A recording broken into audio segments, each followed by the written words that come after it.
Well, nearly a week after President Biden's weak debate performance, calls for him to step down from his re-election campaign continue. This as Donald Trump gets some relief in one of his legal challenges. Let's get right to Good Day's Robert Moses. He joins us this morning in studio with the very latest. Robert, good morning. Tashani, good morning to you. At a fundraiser last night in Virginia, President Joe Biden blamed his poor debate showing on jet lag from overseas travel leading up to it and said he nearly fell asleep on that debate stage. He and his team are attempting to show that, in their words, he just had a bad night, but not all Democrats are convinced. Democrat Lloyd Doggett of Texas became the first sitting member of Congress to call on Joe Biden to withdraw from the presidential race against Donald Trump, who has led in some recent polling. I had hoped that the debate would provide some momentum to change that. It did not, Doggett said. Instead of reassuring voters, the president failed to effectively defend his many accomplishments and expose Trump's many lies. Like a lot of people, I was pretty horrified by the debate. In an interview with WPRI, Democratic Senator Sheldon Whitehouse of Rhode Island called on the president and his team to be candid about what Whitehouse called the president's condition and assure voters that his performance was an anomaly. White House Press Secretary Karine Jean-Pierre tried to provide some reassurance at a briefing yesterday. It was a bad night.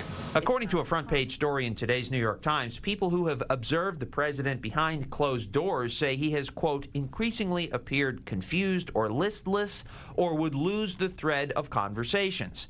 Congressman Mike Quigley of Illinois says the stakes of President Biden's decision about whether to stay or go could hardly be higher. His decision not only impacts who's going to serve in the White House the next 4 years, but who's going to serve in the Senate, who's going to serve in the House, and it will have implications for decades to come. Some Democrats fear that if President Biden stays in the race and former President Trump wins, Republicans may control both houses of Congress, and President Trump would therefore go unchecked. The former president notched a big win yesterday when Judge Juan Merchan postponed his July 11th sentencing in the hush money case, citing the Supreme Court's decision this week granting former presidents broad immunity for official acts taken while in office.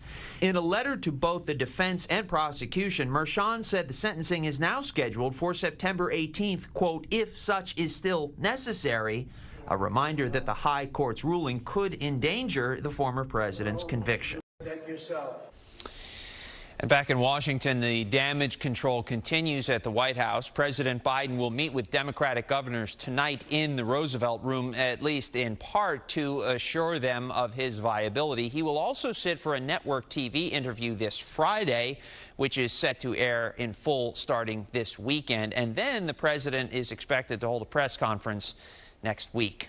Tashani? Robert, thank you.